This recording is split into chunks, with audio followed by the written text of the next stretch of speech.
परमेश्वर पिता का धन्यवाद हो इस सुंदर दिन के लिए फिर से। और एक बार हम सब प्रिय फिर से मिलने पाए परमेश्वर पिता के इस बनाए हुए दिन में। इसलिए मैं अपने उद्धारकर्ता प्रभु यीशु मसीह के नाम से परमेश्वर पिता का धन्यवाद देता हूँ। और हमारे प्रियों का भी कि एक बार फिर से आप सभी हमारे बीच में हैं। और कारण चाहे जो भी हो, मेरा मन आनंदित है कि प्रभु ने आप सभी को सुरक्षित रखा।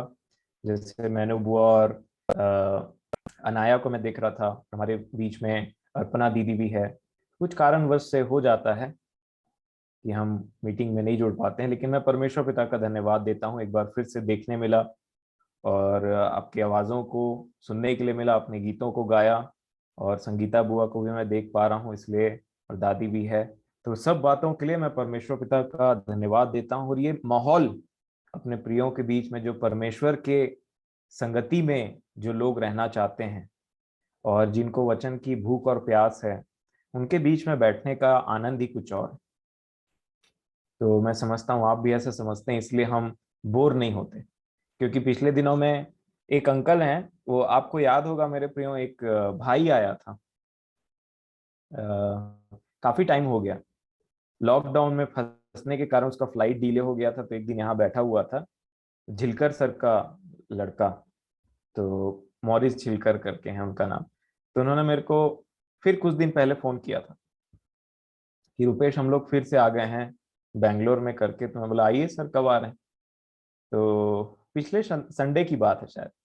तो बोले कि अभी दूर पड़ जाएगा, आप थोड़ा दूर रहते हो करके, बस बता रहा था आए हैं करके। तो मैं बोला हाँ सर, आज शाम में मीटिंग भी है हमारी। तो बोलते हैं कि अच्छा, आपकी मीटिंग कंटिन्यू चल रही है?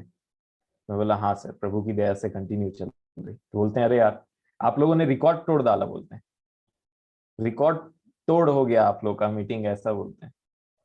तो मैं बोला सर, प्रभु की दया है, कृपा है, उसकी दया से हम सब मीटिंग में जुड़ पाते हैं करके। और कंटिन्यू चल रहा है हमारा मीटिंग। तो इसलिए मैं आप सभी का धन्यवाद देता हूं कि आपके प्रेम के प्रति, आपके प्रेम जो परमेश्वर के प्रति है। क्योंकि भजन संहिता 119 में एक वचन याद आता है।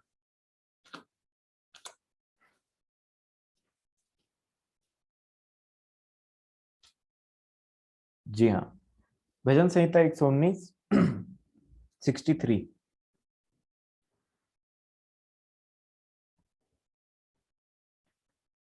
प्रभु ने कहा था ये वचन को जब अपने शरीर के दिनों में थे। वो कहते हैं कि मेरे माता और मेरे भाई वही हैं जो परमेश्वर के वचनों को सुनते और मानते हैं करके।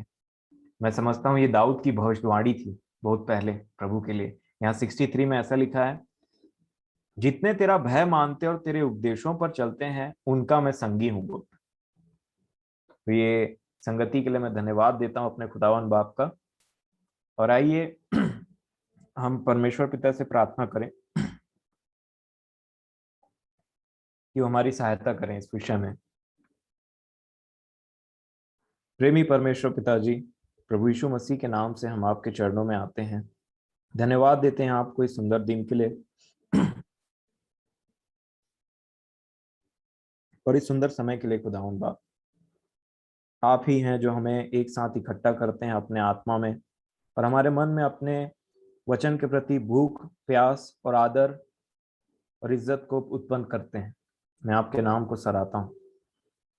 आज का जो विषय आपने मुझे दिया, ताकि मैं आपके प्रियों के सामने में बांट सकूं, बड़े भय के साथ में मैं उन चीजों को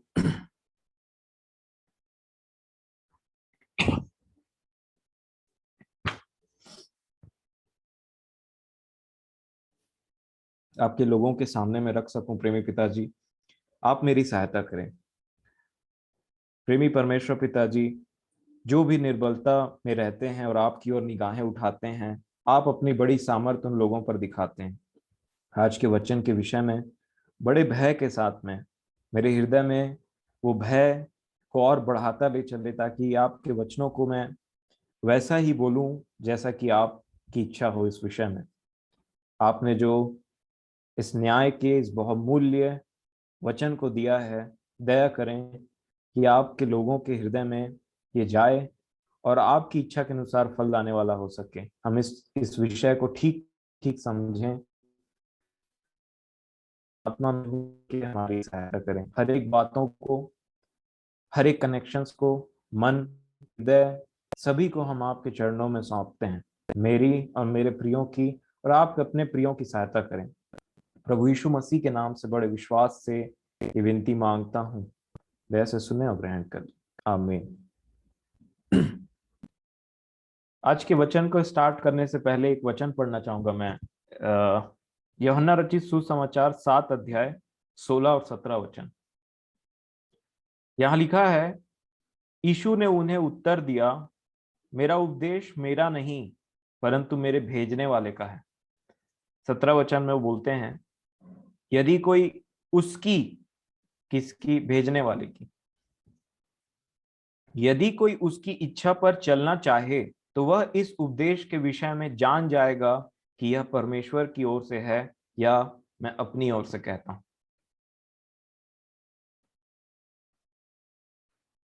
आज का जो विषय है मेरे प्रियो, जैसा कि मैंने कल बोला था कि अगर प्रभु की इच्छा हुई और दया हुई तो आज हम एक ऐसे विषय में देखेंगे कि जो न्याय होने वाला है, हम सबको पता है कि न्याय होने वाला है, और वो जो न्याय होने वाला है उसमें जब हमको वहां उस कटघरे में खड़े रहना ही है तो क्यों ना उसको अच्छे से समझा जाए, क्योंकि मुझे और आपको एक दिन वहां पे खड़े रहना है। और उस न्याय के विषय में ही प्रभु ने आज दया किया है कि हम उन बातों को ठीक ठीक समझें कि हम जब इस जीवन को छोड़ करके यहाँ से जाएं, इस शरीर को यहाँ से छोड़ करके जाएं और प्रभु के सामने न्याय के सिंहासन में खड़े रहें, तो कहीं ऐसा ना हो जाए कि हम सोचने लगें कि ये बातें हमको पहले पता रहती तो शायद हमारा जीवन किसी और तरीके से होता। क्योंकि मैं समझता हूं कि मेजॉरिटी ऑफ जितने लोग वहां पे जाएंगे और न्याय के सिंहासन के सामने में खड़े रहेंगे, वो यही बात को सोचते रहेंगे, प्रभु हमको ये बात पहले पता होती ना अपने जीवन के टाइम में तो शायद हम ऐसा नहीं होते। क्योंकि जब आप देखते हैं, जब आप पढ़ते हैं तो उस धनवान और लाजर के विषय में वो धनवान कितना व्याकुलता के साथ में हर बात को बोलता है कि अब्राहम पिता ये कर दीजिए, वो कर दीजिए, मेरे भाइयों के पास में भेज दीजिए, मुझे पानी पिलाने के लिए बोलिए लाजर को, परंतु सब बातें डिनाई होती चली जाती है। तो उस दशा को प्रभु ने हमारे सामने इसलिए वचन में रखा ताकि हम समझ सकें कि एक बार अगर उस दशा में हम पहुंच गए तो वहां से आना क्या, वहां से कोई भी फरियाद या फिर दुआ या फिर कोई भी बात हमारी सुनी नहीं जाएगी, वहां पे एक बूंद पानी पिलाने वाला कोई नहीं है। और इसीलिए मैं समझता हूं कि जैसा लिखा हुआ है, अगर आप इब्रानियों की पत्री उसका 9 अध्याय और 27 वचन खोलेंगे तो यहाँ पे एक ऐसा लिखा, मैं पढ़ देता हूं, और जैसे मनुष्यों के लिए एक बार मरना और उसके बाद न्याय का होना नियुक्त है, एक बार मरना और न्याय का होना नियुक्त है मनुष्यों के लिए, उसी लिए जब न्याय का होना नियुक्त है तो क्यों ना इस विषय को अच्छे से समझे। इसीलिए मैं बड़ा धन्यवाद करता हूं अपने परमेश्वर पिता का प्रभु यीशु मसीह के नाम से कि वो आज का वचन मेरे और आपके बीच में रखने जा। क्योंकि मेरे प्रियो, प्रैक्टिकली अगर मैं बोलूं तो मान लीजिए एक व्यक्ति कहीं घूमने जा रहा है और वो जगह उसके लिए नया है, या फिर चलिए वैक्सीन की बात कर लेते हैं। तो वैक्सीन लगवाने से पहले जब एक व्यक्ति को पता है कि मेरे को वैक्सीन लगना ही है, तो वो उन लोगों से फोन करके पूछना या फिर बात करना ऐसा होता है कि भाई वैक्सीन लगाने से क्या होता है, कहाँ लगता है, कैसे लगता है, कितना दर्द होता है, उसके बाद कैसे लगता है, बुखार आने से क्या गोली खाते हैं, उन सब की जानकारी को एक व्यक्ति इकट्ठा करके अपने आप को रेडी करता है उस चीज के लिए, क्योंकि उसको पता है कि उसको खुद वहां पे बैठना है वैक्सीनेशन के लिए। इसलिए क्योंकि उसको पूरा विश्वास है कि जब मैं वहां पे जाऊंगा और वो चीज मेरे साथ में घटेगा तो क्यों ना इसकी जानकारी उन लोगों से ले ली जाए जो पहले से उस सीट में बैठ चुके हैं। इसीलिए मैं समझता हूं कि प्रभु की इच्छा आज ऐसी है कि हम न्याय को इतना ठीक ठीक समझें कि न्याय के दिन में हम निर्दोष पाए जाएं। ये प्रभु का सबसे बड़ा उद्देश्य है हमारे जीवन में मेरे प्रियो, क्योंकि प्रभु हमसे प्रेम करते हैं और नहीं चाहते कि हम में से एक भी नाश हो जाए। इसीलिए ये सारा चीज चल रहा है कि हम प्रतिदिन मिलते हैं, प्रभु की बातों को सीखते हैं और उसमें बने रहने की कोशिश करता हूं। इसमें सबसे इंपॉर्टेंट मैं समझता हूं न्याय है, क्योंकि न्याय के सिंहासन के सामने हम सबको खड़े रहना है। और वही हम सीखेंगे कि न्याय के टाइम में मैं और आप किस प्रकार से प्रभु हमको निर्दोष खड़ा करके रखना चाहते हैं, और कैसे हम वहां पे निर्दोष पाए जा सकते हैं प्रभु के अनुग्रह से। और इसीलिए सबसे पहली बात मैं इसमें बोलना चाहूंगा कि सबसे पहली इच्छा जो प्रभु की है वो ये है कि मैं और आप न्याय के सिंहासन के सामने निर्दोष पाए जाएं, और अपने प्रभु के साथ सदा सर्वदा के लिए, अनंत काल के लिए, जो अनंत जीवन का वादा किया उसको पा करके अपने परमेश्वर, अपने प्रभु के साथ में और उन प्रिय पवित्र लोगों के साथ में सदा काल का जीवन बिताएं। क्योंकि अगर आप पहला कुरिन्थियों की पत्री को खोलेंगे तो पौलुस ने यहाँ पे उनको लिखते टाइम बताया, पहला कुरिन्थियों उसका 11वां अध्याय और 32 वचन, कि प्रभु की इच्छा हमारे लिए है क्या जब न्याय की बात आती। तो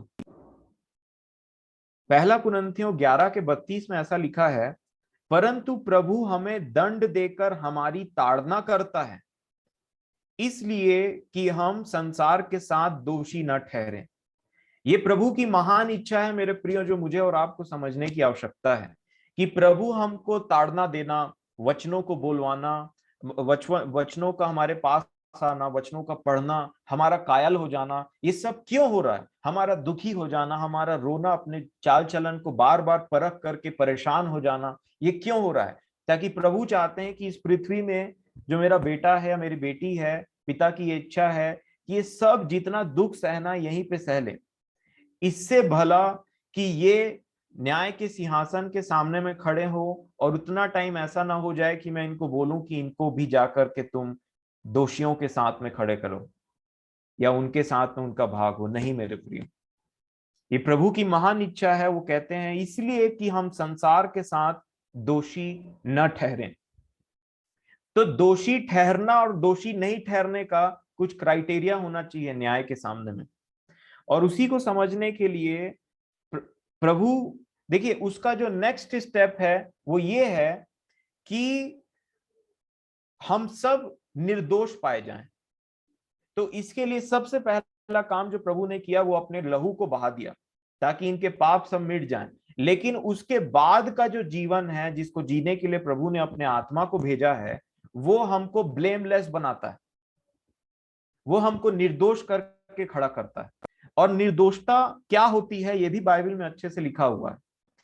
और देखिए इस निर्दोष का सबसे पहला जो क्राइटेरिया है जो प्रभु ने मुझे सिखाया है वो ये है कि हम सब इस पृथ्वी में अन्याय सहें।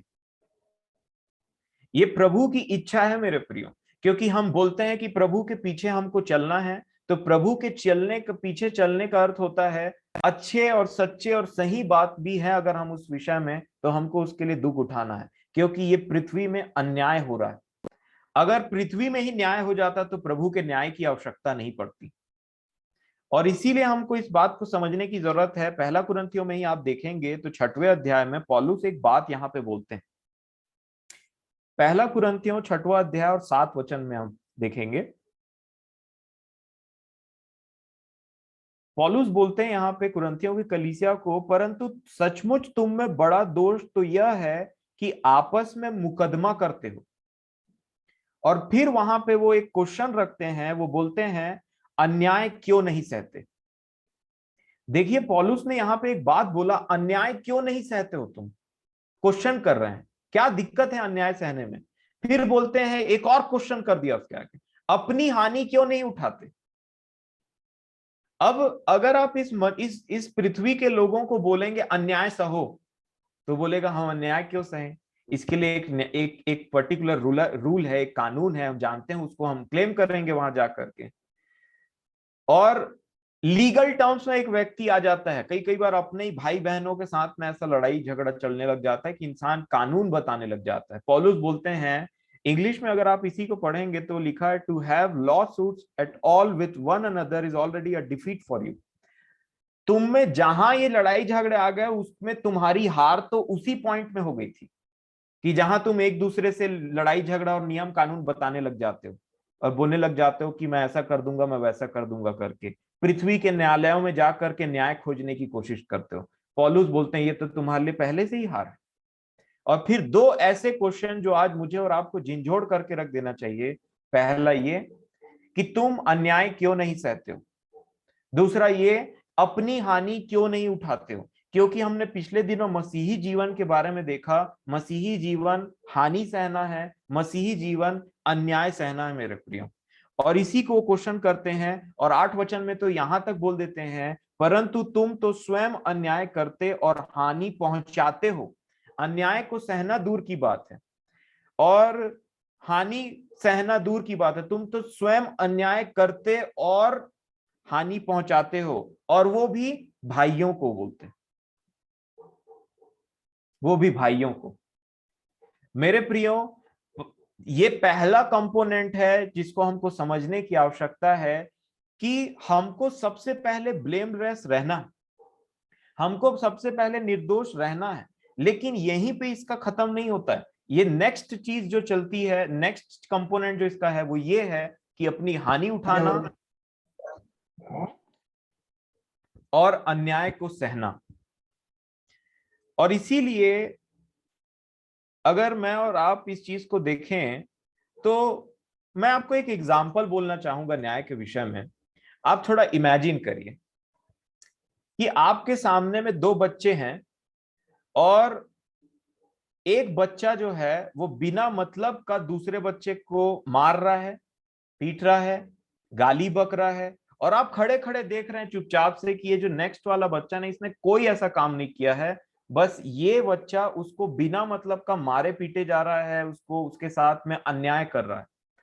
तो मैं आपको बताना चाहूंगा यहाँ पे आपको और मुझे समझने की आवश्यकता है कि जब तक दूसरा बच्चा पलट करके उसको मार देता है, मान लीजिए दूसरा बच्चा भी उसको मार देता है, तो आपके मन में उस दूसरे बच्चे के लिए जो लग रहा था कि अब इसके लिए मैं कुछ करूं करके, अब वो धीरे से खत्म हो जाएगा।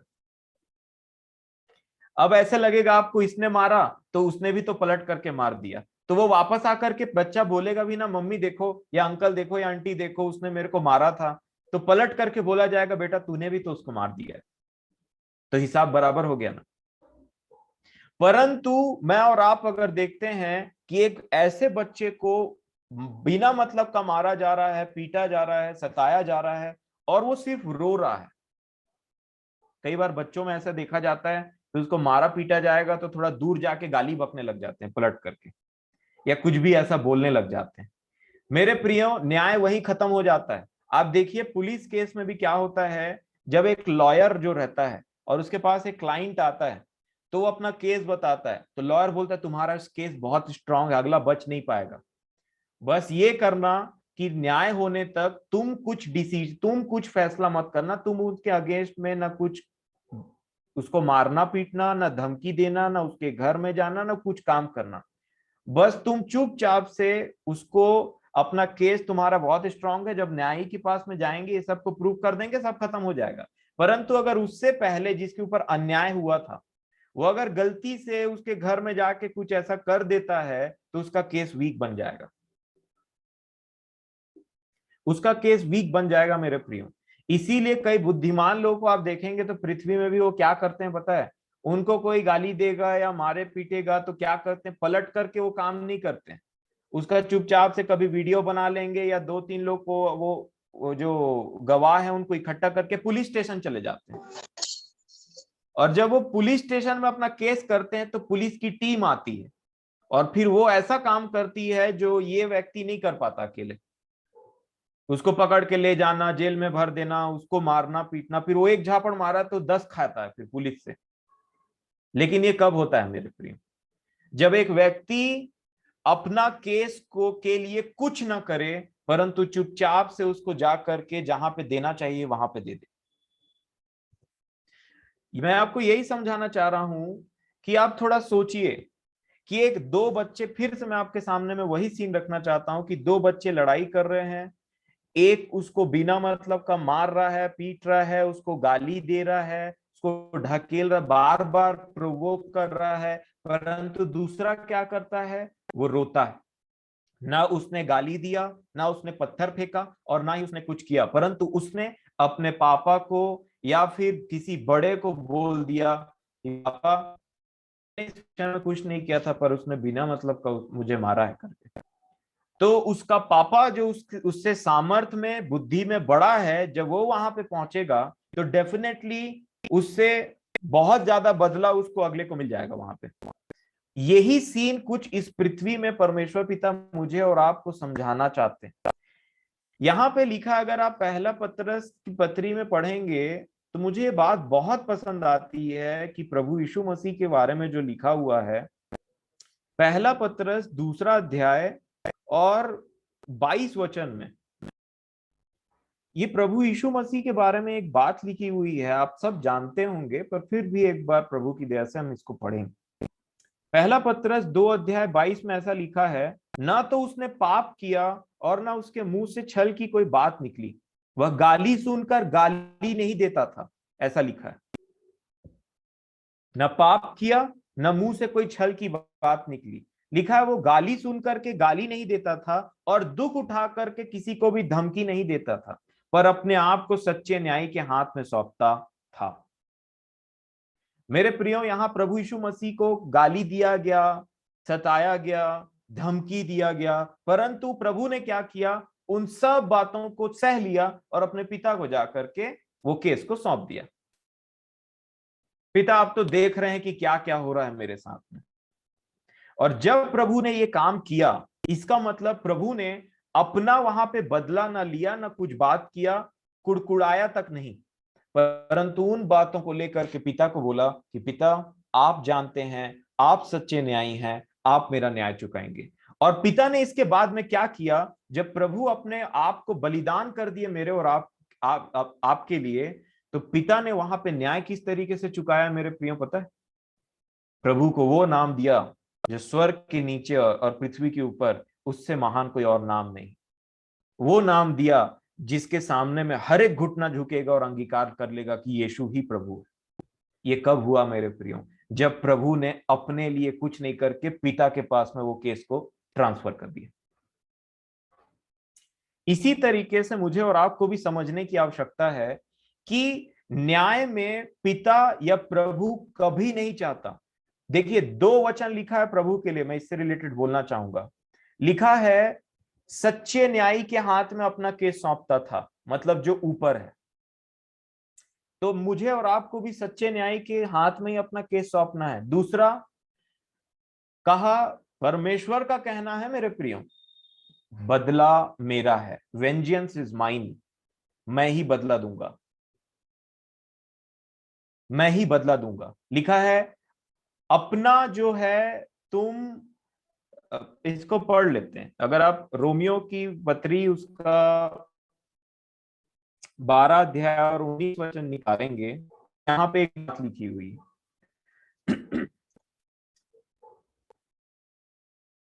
रोमियो की पत्री 12:19 लिखा है, हे प्रियो, बदला ना लेना, परंतु परमेश्वर के क्रोध को अवसर दो, क्योंकि लिखा है बदला लेना मेरा काम है, प्रभु कहता है मैं ही बदला दूंगा। अब जब न्याय प्रभु का काम है तो मैं क्यों न्याय करूं? अगर बदला देना प्रभु का काम है तो क्यों मैं बदला दूं? इस पृथ्वी के लोग तो आजकल डायलॉग सीख गए हैं और बोलते रहते हैं कि अपना टाइम आएगा। आपने सुना होगा। तो क्या करेंगे, अपना टाइम आएगा? तो जब अपना टाइम आएगा तो हम वही करेंगे जो हमारे साथ हुआ था, मतलब अपने टाइम के लिए वेट कर रहे हैं। नहीं मेरे प्रियो, हमारे लिए ऐसा नहीं है। लिखा है बदला लेना मेरा काम है। किसका काम है मेरे प्रियो? परमेश्वर का काम है। और अगर वो बदला लेने का काम मैं ही अपने लिए करूं तो परमेश्वर पिता फिर आकर के नहीं बोलेंगे, जब मैंने तुझे बोला कि बदला लेना मेरा काम है तो तू क्यों बदला ले रहा है? तू अपना केस मेरे हाथ में क्यों नहीं सौंपता है? क्या तुझे मेरे से ज्यादा अपने ऊपर में भरोसा है कि तू अच्छा बदला देगा? इस पृथ्वी के लोग बहुत अच्छे तरीके से जानते हैं कि जब परमेश्वर मारता है तो आवाज नहीं आती। इन बातों को पृथ्वी के लोग भी जानते हैं मेरे प्रेम। ऐसा नहीं है कि उनसे ये बातें छिपी हुई हैं, परंतु यहां पे लिखा है हे प्रियो, बदला न लेना। और इसका बेस्ट एग्जांपल मैं आपको, जो मैं सीख रहा था अपने जीवन के लिए, मैं बाइबल से कुछ एग्जांपल लूंगा मेरे लिए। अब देखिए, आप जरूर आशीषित होंगे, क्योंकि ये मेरा विश्वास है, क्योंकि मैंने बताया आपको कि मैं अपने ओर से नहीं बोल रहा हूं, परंतु जिसका वचन है उसी को बोल रहा हूं। परमेश्वर का वचन सामर्थी है, भले ही मैं मुंह का कैसा भी हूं, कैसे बोलने नहीं जानो, परंतु परमेश्वर का वचन सामर्थी है और वो काम करता है, ऐसा हमारा विश्वास है। अगर आप उत्पत्ति की पुस्तक देखेंगे और उसका 29 अध्याय, नंबर 1 कैरेक्टर याकूब, कैरेक्टर नंबर 1 याकूब, देखिए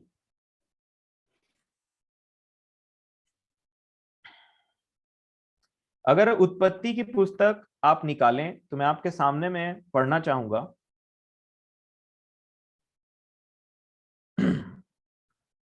29 का 16, 29 का 16 लिखा है, तब लाबान ने याकूब से कहा, कुटुंबी होने के कारण तुझ से मुफ्त में सेवा कराना मेरे लिए उचित नहीं है, इसलिए कह, मैं तुझे सेवा के बदले क्या दूं।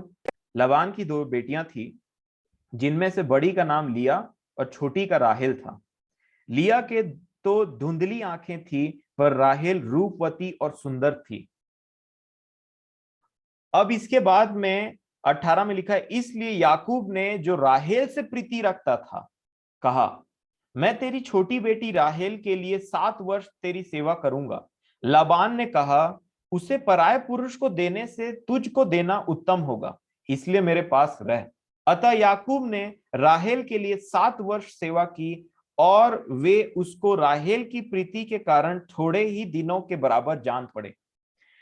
अब यहाँ पे लाबान की 2 बेटियां हैं, और एक बड़ी जो है लिया है, छोटी जो है राहेल है, और याकूब जो लाबान की अपने मामा की सेवा कर रहा है। तो लाबान बोलते हैं कि इसके बदले मैं तेरे लिए कुछ करूंगा, तो याकूब बोलते हैं मुझे तेरी छोटी बेटी को दे दे, मैं उससे शादी करूंगा, उसके साथ रहूं। तो लाबान बोलते हैं 7 वर्ष। मेरे प्रियो, वर्षों की जानकारी होने के चलते आप थोड़ा प्रैक्टिकली इस चीज को सोचें। आज से 7 वर्ष बोलने से 2022 को अगर मैं काउंट करूं, 2029 की बात है मेरे प्रियो। 7 वर्ष काम करने के बाद में, मतलब 7 वर्ष का जो पेमेंट था याकूब के लिए, वो थी राहेल।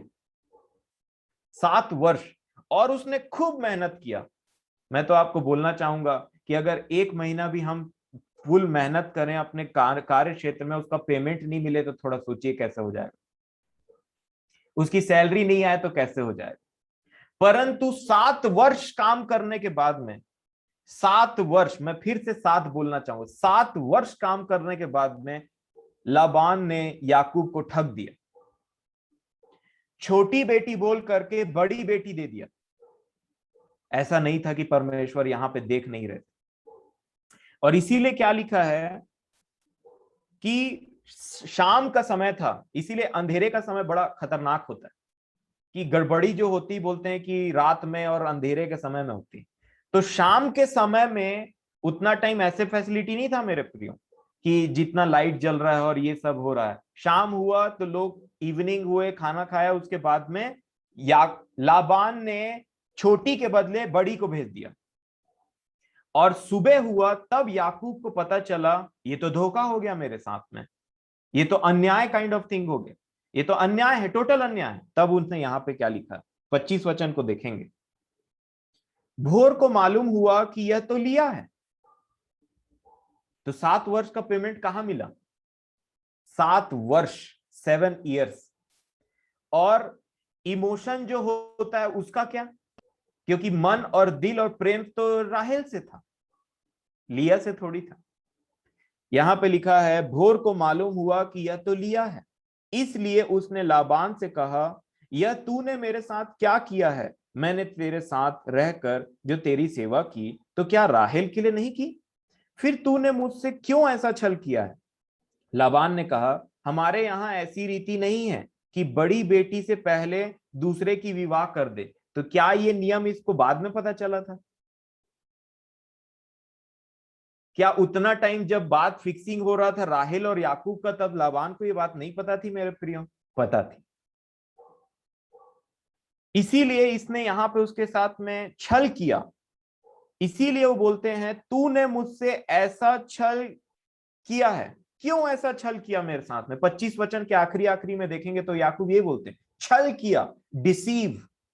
और डिसीवर कौन है मैं और आप जानते हैं। और तब मैंने देखा कि डिसीव का दूसरा एग्जाम्पल जो बाइबल में था वो यहां पे लिखा हुआ है, डिसीव, छल किया। खैर 26 वचन में 27 में लिखा है इसका सप्ताह तो पूरा कर, फिर दूसरी भी तुझे उस सेवा के लिए मिलेगी जो तू मेरे साथ रहकर और 7 वर्ष तक करेगा। 14 वर्ष बना दिया 7 वर्ष को। अब आप बताइए कहां का न्याय, कहां का न्याय?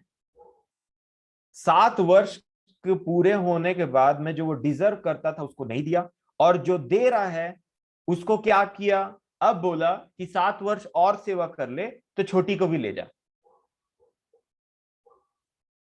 मेरे प्रियो, 7 के बदले 14 बना दिया, 7 के बदले 14 बना दिया, 14 वर्ष तक उससे काम करवाया। और इसीलिए देखिए परमेश्वर ना ये सब चीजों को ना बड़े ध्यान से देखते। ऐसा नहीं कि परमेश्वर अपनी आंखों को बंद कर लेते हैं, वो सब चीजों को देखते रहते हैं। और इसीलिए परमेश्वर पिता ने याकूब को ऐसी आशीष दी, ऐसी आशीष दी कि जो काम वो करता था उसमें वो सफल हो जाता था। और इसका बात याकूब ने 31 अध्याय में और 4 वचन में बोला अपनी दोनों पत्नियों से, जब वो छोड़ के जा रहे थे। तो याकूब ने कहा 31 के 4 में, उत्पत्ति इसी का, तब याकूब ने राहेल और लिया को मैदान में अपनी भेड़ बकरियों के पास बुलवा कर कहा, तुम्हारे पिता के मुख से मुझे जान पड़ता है कि वह मुझे पहले के समान अब नहीं देखता, पर मेरे पिता का परमेश्वर मेरे संग है। जब जब अन्याय होता है ना मेरे प्रियो लोगों के साथ में, याद रखिए जो निर्दोष है, निष्कलंक है, और वो परमेश्वर का अगर सहारा ले लिया और परमेश्वर के साथ को महसूस कर लिया, मेरे प्रियो, मैं नहीं समझता इस पृथ्वी में इससे बेहतरीन कोई एक्सपीरियंस हो सकता है एक मनुष्य के लिए, एक परमेश्वर के बनाए हुए मनुष्य के लिए, कि वो एहसास कर ले कि मेरा बनाने वाला, मेरा रचने वाला, मेरा परमेश्वर मेरे साथ है, अब तो मैं कुछ भी सह जाऊंगा। और देखिए एक बेहतरीन एक्सपीरियंस याकूब को मिला। वो 14 वर्ष तक क्या किया मेरे प्रियो?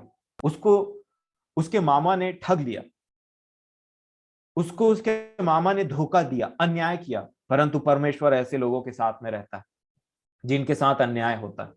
और इसीलिए व्यक्ति लास्ट में क्या बोलता है? मैं पर मेरे पिता का परमेश्वर मेरे संग है। सोचिए, आज बस आप एक महसूस करिए कि आपके साथ में आपका परमेश्वर यही जस्ट डायरेक्टली है। खैर वो बात अलग है कि प्रभु ने अलग हमको बोल दिया कि वो हमारे अंदर है। मैं बस आपको ये महसूस करने के बोल रहा हूं कि परमेश्वर हमारे साथ है। जब हम गीत गाते हैं ना, सेनाओं का यहोवा हमारे संग संग है, याकूब का परमेश्वर हमारा ऊंचा गढ़ है, हमारा, मेरे साथ है। और इसीलिए उन्होंने 6वें वचन में फिर आगे क्या किया? कहा, देखिए क्या कहा, तुम भी जानती हो कि मैंने तुम्हारे पिता की सेवा शक्ति भर की है, फिर भी तुम्हारे पिता ने मुझसे छल करके मेरी मजदूरी जो 10 बार बदल दिया। बोलता है 10 बार मेरी मजदूरी को बदल दिया। बोला ये दूंगा, फिर बोलता है अब चेंज हो गया। कई बार होता है ना, लोग बोलते हैं आप ऐसा करो मैं आपको इतना पैसा दे दूंगा। कुछ ऐसे में किसी मजदूर को या किसी लोगों को फिट करते हैं, बोलते इतनी सैलरी रहेगी तुम्हारी, ऐसा होगा वैसा होगा। और जैसी जब बात आता है, काम निकल जाता है, काम करवा लेते हैं, तो फिर पैसे की जब बात आती है तो फिर मजदूरी बदल देते हैं, बोलते हैं वो वहां हो गया, ये यहाँ हो गया, ऐसे ऐसे करके। वही बोल रहे हैं कि छल करके मेरी मजदूरी को 10 बार बदल दिया, परंतु, परंतु के बाद ध्यान दीजिए क्योंकि परमेश्वर का नाम आता है, लिखा है परंतु परमेश्वर ने उसको मेरी हानि करने के लिए नहीं दिया। जब मैं इन बातों को सोच रहा था, मैं बोला 14 वर्ष, 14 इयर्स, पहले तो 7 वर्ष, फिर और 7 वर्ष, फिर मजदूरी नहीं देता, फिर ब्लेम लगाना, इन सब के बीच में याकूब ने कभी उससे झगड़ा नहीं किया। मैं ये बात को देख रहा था मेरे प्रिय, परंतु याकूब बहुत अच्छे तरीके से जानता था जो मेरे साथ हो रहा है वो अन्याय है। और इसीलिए अंत में रिजल्ट क्या हुआ? परमेश्वर पिता उसके साथ थे। मैं आपको यही समझाना चाह रहा हूं कि ये न्याय को हम समझें कि परमेश्वर किसके साथ खड़े रहते हैं, और बहुत भला है हमारे लिए कि हम पर अन्याय हो और परमेश्वर हमारे साथ हो, रेदर देन हम अन्याय करें और परमेश्वर हमारे विरोधियों के साथ हो जाए। नहीं मेरे प्रियो, परमेश्वर अन्याय देख नहीं सकता। ये बात अलग है कि कुछ टाइम तक वो अलाउ करता है ताकि मुझे और आपको आशीष दे सके।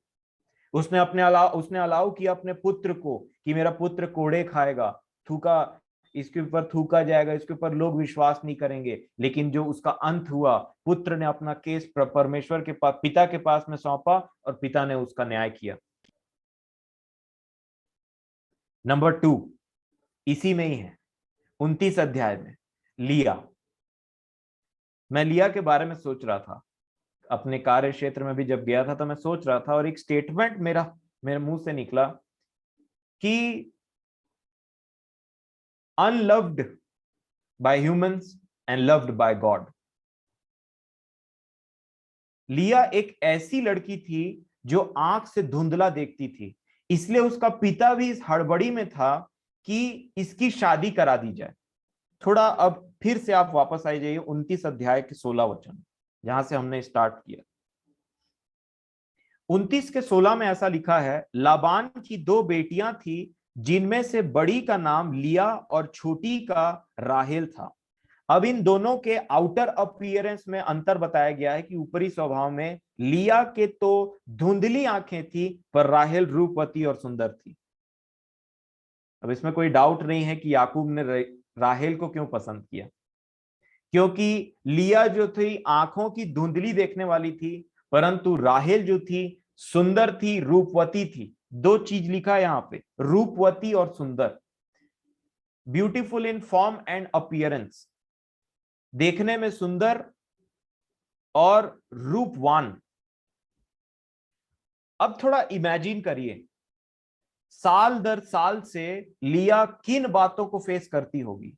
आंख से धुंधला देखती है, उसका दुख अलग, उसकी खुद की बहन उससे ज्यादा सुंदर दिखती है, वो कहीं ना कहीं उसको प्रिक करते रहता होगा कुछ कुछ समय में। और जब उसने देखा कि मैं बड़ी हूं, परंतु ये व्यक्ति जो मेरे पिता का भांजा है वो घर में है, और उसने मुझे पसंद नहीं किया और राहेल को पसंद कर लिया, अब मेरी छोटी बहन की शादी मुझसे पहले होगी, मेरा क्या होगा, मुझे क्यों नहीं पसंद किया। जब उनकी रीति ऐसी थी कि बड़ी की शादी पहले होनी थी, तो आप बताइए कि लिया के ऊपर में क्या बीता होगा। उसने देखा होगा कि मेरा पिता भी ना ऐसा है कि उसको पता है मेरी शादी नहीं हो पाएगी ऐसे में, इसीलिए ना धोखे से मुझे याकूब के पास में भेज रहा है शाम में। क्या लिया को पता नहीं था कि वो कहां जा रही है और किस कारण से जा रही है? उसको पता था। उन सब चीजों को देखने के बाद में जब उसकी शादी भी हो गई याकूब के साथ में, तब उसने याकूब, क्या लिखा है 30 वचन में देखिए, इसी का 29 के 30 में लिखा है, तब याकूब राहेल के पास भी गया और उसकी प्रीति लिया से अधिक उसी पर हुई, और उसने लाबान के साथ रहकर 7 वर्ष और उसकी सेवा की। 2 पत्नियां थी याकूब की, परंतु वहां पे याकूब ने का पूरा अटेंशन, पूरा प्रेम राहेल के ऊपर में था, उसके साथ में था। अब इसको थोड़ा इमेजिन करिए कि पति प्रेम नहीं करता है, आंख से धुंधला दिखता है, बहन ज्यादा सुंदर है, और ये आज का बात नहीं है, ये बचपन से ऐसे चले जा रहा है। पिता जानता है कि इसकी शादी को मुश्किल हो जाएगा, इसलिए लाबान ने ये काम किया कि राहेल के बदले लिया को भेज दिया। इसका जब दुख इतना बढ़ा ना, इन सब के बीच में एक था जो देख रहा था। अगर आप 31 वचन में लिखा देखेंगे तो क्या लिखा है, बेहतरीन बात लिखा है, जब यहोवा ने देखा कि लिया अप्रिय हुई। जब यहोवा ने देखा कि लिया अप्रिय हुई, तब उसने उसकी कोख खोली, पर राहेल बांझ थी। मेरे प्रियो, जब तक ये बातें हम पर घटती नहीं तो शायद हम इसके डेप्थ को समझ ना पाए, परंतु प्रभु का आत्मा हमारी सहायता करता है ना, तो हम समझ सकते हैं कि वो जो दुख लिया के ऊपर में बीत रहा होगा। मैं लिया के बारे में बहुत सोच रहा था। मैं बोला कि इसने अपने पिता से कहीं ना कहीं रिजेक्शन देखा। अब उसकी जो बहन थी उससे ज्यादा सुंदर थी, उस बिचारी को आंख से धुंधला दिखता था, उसमें उसकी कोई गलती नहीं थी। अब शादी भी हुआ ले दे करके, तो उसका पति है, उसका पूरा अटेंशन उसकी छोटी बहन के ऊपर में था। और लिखा है अप्री हुई, एक एक वर्जन में तो ऐसा लिखा है हेटेड, हेट की गई, नफरत की गई। कई बार ऐसा होता है, कुछ बच्चे, जैसे एक परिवार में 3-4 बच्चे रहते हैं, तो मैं समझता हूं कि उनको लगता है कि पापा उस बेटे से ज्यादा प्यार करते हैं, मम्मी उस बेटे से ज्यादा प्यार करती है, उस बेटी से ज्यादा प्यार करती है। तो वैसा कुछ रहता भी नहीं है, लेकिन कई बार ऐसे बच्चे ना अपने मन में कुछ कुछ बात उत्पन्न कर लेते हैं और देखना कैसे मुंह फुला लेते हैं, या फिर उनका व्यवहार अलग हो जाता है। मेरे प्रियो, कई बार जो लोग शरीर से, मैं बोलना चाहूंगा कि मनुष्यों के आधार पर उतने सुंदर नहीं रहते। किसी को आंख का प्रॉब्लम है, किसी का चेहरा थोड़ा सांवला है या काला है, या फिर किसी कोई बहुत ज्यादा हेल्दी है, बहुत ज्यादा मोटा है बोलना चाहूंगा, तो उसके साथ जो बर्ताव किया जाता है प्रतिदिन के उसमें, मैं आपको बताना चाहता हूं कि वो कोई आसान जिंदगी नहीं होती वैसा जीवन जीना। या कोई विकलांग है, अगर लिखा है कि लिया आंख से धुंधला देखती थी, तो आज के शब्दों में बोलूं तो उसको हैंडीकैप कहीं ना कहीं बोला जा सकता है। कि अगर उसके शरीर में कोई प्रॉब्लम है, ठीक है, आंख का प्रॉब्लम है, अगर उस चीज को वो सर्टिफिकेट बना ले तो ऐसा हो सकता है। या उसकी बात ना करें तो किसी और, आप देखेंगे जो लोग विकलांग होते हैं या शरीर से या बाहरी, हम देखते हैं कि ना, मैंने देखा है ये चीज, और मैंने अपने लिए प्रार्थना किया कि प्रभु मैं ऐसा ना बनूं, मैं किसी को शरीर के अनुसार में पसंद या नापसंद ना करूं। क्योंकि देखिएगा, सुंदर लोगों से बड़े कोमलता से बात की जाती है। जैसे कि बाकी लोगों को परमेश्वर ने बनाया ही नहीं। वो तो परमेश्वर का धन्यवाद हो कि जब मैं यहाँ पे बैंगलोर में आया, तो एक एक नहीं, बहुत सारे बातों में से एक भलाई जो उन्होंने मेरे साथ में किया, वो ये है कि मुझे दुनिया के लोगों से मिलाया। मैंने नेपालीज को भी देखा है, कश्मीरीज को भी देखा है, नाइजेरियंस को भी देखा है। नाइजेरियन बोलने से वो फॉर्म और अपीयरेंस में टोटली अलग रहते हैं। एक बार ऐसा हुआ कि मेरा दोस्त मेरे घर आया था, और मेरे परिवार वाले भी घर आए थे उतना टाइम घूमने के लिए। तो जब वो मेरा दोस्त मार्टिन जो नाइजेरिया से है, वो आया और बैठा हॉल में, मैं आपको बताना चाह रहा हूं, हमारे परिवार के कुछ लोग डर रहे थे उससे मिलने के लिए, कि नहीं बाबा हम नहीं मिलेंगे करके, अलग लग रहा है। मेरे प्रियो, परमेश्वर ने सबको बनाया। हालांकि वो उनके लिए पहला टाइम एक्सपीरियंस था, मैं किसी पर दोष नहीं लगा रहा हूं, मैं बस आपको बात बता रहा हूं जो होता है इस दुनिया में। क्योंकि इवन अभी इन्विजिलेटर ड्यूटी में मेरा था, तो वो बेचारे डरे रहते हैं अंदर से, क्योंकि वो सोचते हैं कि मतलब थोड़ा अलग ही बात है यहाँ पे। मैं आपको बताऊं तो अब सोचिए, कंट्री चेंज करके आया कोई व्यक्ति, और दिखने में उनको भी तो पता है कि वो कैसे दिखते हैं, कि हम काले हैं, यहाँ के लोग ऐसे हैं, हमारे बाल ऐसे हैं या हमारे बाल नहीं है, या ऐसा वैसा, बहुत सारे कॉम्प्लेक्शन है जो मनुष्यों ने क्रिएट किया है। परंतु लिखा है हर जाति, हर कुल, हर भाषा के लोग परमेश्वर के सामने हैं, और वो उसके, वो लोग भी रहेंगे वहां पे, क्योंकि उसने ही बनाया, उसी के हाथों ने उनको भी बनाया है मेरे प्रिय। और इसीलिए मैं प्रभु से बोलता हूं, प्रभु मेरे दिल में वो ऐसा, वो कंपैशन, वो प्रेम पैदा करिए कि मैं उनको मनुष्यों की रीति पर नहीं, परंतु आपकी आंखों से देख सकूं कि ये मेरे भाई और मेरे बहन, इनको आपने बनाया। और तब मुझे उनसे इंटरेक्शन करने में भी बहुत मजा आता है, बहुत अच्छा लगता है, क्योंकि आप उनसे थोड़ा सा प्रेम दिखाएंगे ना, उनका मतलब मन भर आता है। और तब मैंने ये चीज को समझा कि जो कॉम्प्लेक्शन होता है कि ऊपर अपीयरेंस के लिए है या कुछ चीजों के लिए है, या मान लीजिए एक बच्चा ऐसा है जो पढ़ नहीं पा रहा अच्छा, है ना, और दूसरा बच्चा पढ़ाई में अच्छा है, तो उसको क्या झेलना पड़ता है, और वो सारी बातें लिया ने झेली, झेला मेरे प्रियो लिया ने, परंतु परमेश्वर ने देखा, उसने जिसने लिया को बनाया था, उसने अपने सृष्टि पर होते हुए उस देखा कि कैसे वो अप्रिय जान पड़ती है। और लिखा है जब यहोवा ने देखा कि लिया अप्रिय हुई है, तो ये भी तो एक टाइप का न्याय ही है कि उसके कोख को खोल दिया और उसकी बहन के कोख को बंद कर डाला। क्यों? क्योंकि उसने देखा कि लिया अप्रिय हुई है। और इसका एक रिजल्ट और क्या हुआ पता है?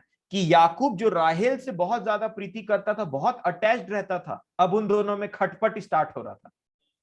कैसे? 30 अध्याय का 1 वचन लिखा है। देखिए क्या हो रहा है इनके बीच में। जब राहेल ने देखा कि याकूब के लिए मुझसे कोई संतान नहीं होती, तब वह अपनी बहन से डाह करने लगी और याकूब से कहा, मुझे भी संतान दे, नहीं तो मर जाऊंगी। तो दूसरे वचन में लिखा, तब याकूब ने राहेल से क्रोधित होकर कहा, क्या मैं परमेश्वर हूं? आ गया ना खटपट। मियां बीवी के बीच में जो प्रेम रहता है, जो अंडरस्टैंडिंग रहती है, उसको आशीष के रूप में देने वाला हमारा परमेश्वर है। और मैं ये सोच रहा था कि याकूब ने इतना मेहनत किया, इतना प्रीति किया, सब चीज किया, अब उन दोनों के बीच में खटपट होने लग रहा है। लिखा है क्रोधित हो गया। तो बात तो गड़बड़ हो गई, क्योंकि परमेश्वर पिता ने यहां इंटरफेयर किया।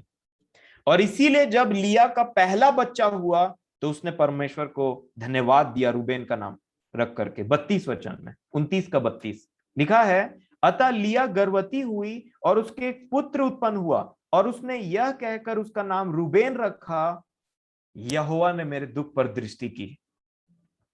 यहोवा ने मेरे दुख पर दृष्टि की है, अब मेरा पति मुझसे प्रीति रखेगा, क्योंकि उसने मेरी कोख को खोल दिया। लिया समझ गई ये परमेश्वर का कार्य है। पर कितना समय लगा, थोड़ा सोचिए।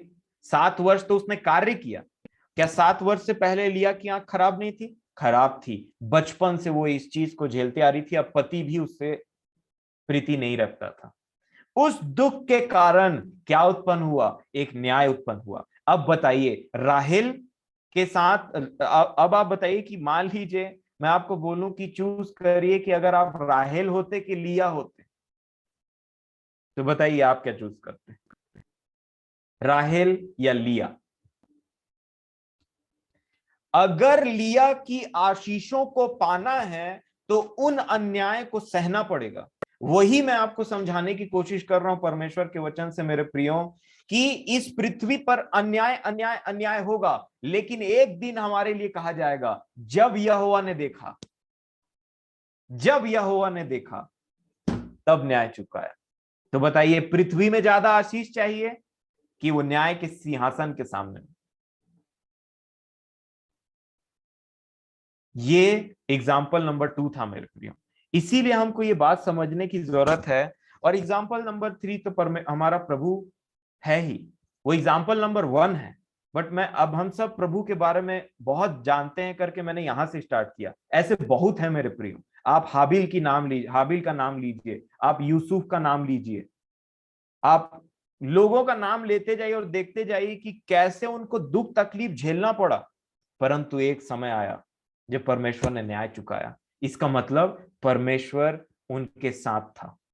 किनके साथ? लिया के साथ, याकूब के साथ में। जब जब अन्याय होता है तब तक परमेश्वर अपने लोगों पर दृष्टि डालता रहता है, देखता रहता है कि मेरे बच्चों के साथ क्या हो रहा है।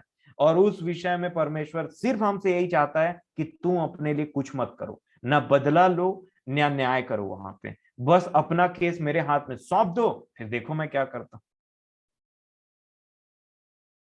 याकूब असहाय था। कहा, मैं परमेश्वर हूं, तेरा बच्चा नहीं हो रहा है तो मैं क्या करूं इसमें? इसीलिए हमको समझने की जरूरत है, जो अन्याय होता है ना, उसको चलने दीजिए। जो खराब बातें आपके ऊपर में बीतती है उसको चलने दीजिए। उस पर मन लगा करके ये ना बोल दीजिए कहीं पे कि अब तो भलाई का जमाना नहीं रहा। भलाई का जमाना कभी नहीं था। ये जमाना ही भलाई का नहीं, और ना यहाँ पे भलाई होगा। क्योंकि परमेश्वर चाहते हैं कि जिन मेरे बेटे और मेरी बेटियों के ऊपर अगर कोई अन्याय होता है, उनके ऊपर में कोई खराब बात बीतती है तो मैं उनका प्रतिफल उनको दूं। मैं एक गवाही शेयर करना चाहता हूं आपके साथ में, अपने फेलियर की गवाही, कि मैं कहां फेल हो गया। ऐसा हुआ कि जब मैंने जॉब ज्वाइन किया, उतना टाइम से हमको जो सैलरी मिलना चाहिए था वो मिला नहीं। बहुत वादे किए गए, बहुत बातों को बोला गया और बहुत सारे चीजों को बोला गया, परंतु ऐसा कुछ हुआ नहीं। समय बीतता गया और उसके बाद में मैं परमेश्वर पिता से बोलता था कि आप जानते हैं कि मैंने जो पढ़ाई की है और जितना मैं मेहनत करता हूँ, एटलीस्ट इतना मैं डिजर्व नहीं करता प्रभु, जो मुझे दिया जा रहा है। और आप जान रहे हैं कि क्या अन्याय हो रहा है यहाँ पे। और परमेश्वर की असीम शांति वो आती थी, और उसके बाद में मेरे को कुछ फील नहीं होता था। मैं फिर वही आनंद और जॉय के साथ में क्लास लेता और बच्चों के साथ में जो भी मेरा काम था मैं उसको किया करता। करते करते करते 2 साल हो गए, कुछ नहीं हुआ। ऑलमोस्ट 2 साल हो गए, कुछ नहीं हुआ। तब क्या हुआ कि प्रभु तो मुझे अपनी शांति से भरते थे, परंतु जब मैं उस कॉलेज के एनवायरनमेंट में जाता था ना, तो वहां पे जो लोग हैं वो ऐसा ऐसा बात बोलते थे कि ये है वो है, ये ऐसा हो रहा है वो ऐसा हो रहा है। तब मैंने देखा वो बात सही बोलते हैं, क्योंकि उनके साथ अन्याय हो रहा है। लेकिन प्रभु ने मुझे सिखाया, जो बात मैंने तुझको सिखाया है उनको नहीं पता है। मसीही यहाँ कौन? तू। तो व्यवहार किसका अलग रहना चाहिए? तेरा। मैं अपने ही जीवन में बात सोच रहा था, मैंने बहुत स्ट्रगल किया और मैं ना बहुत हद तक मैं उसमें विजयवंत हो गया। परंतु एक दिन ऐसा आया कि उस चीज को सहते सहते सहते सहते ना, वो थोड़ा सा जो कुड़कुड़ाने वाला उधर से आ रहा था ना, वो अंदर चला गया और इधर से भी वही निकलने लगा। तब प्रभु ने मुझे मूसा के बारे में सिखाया।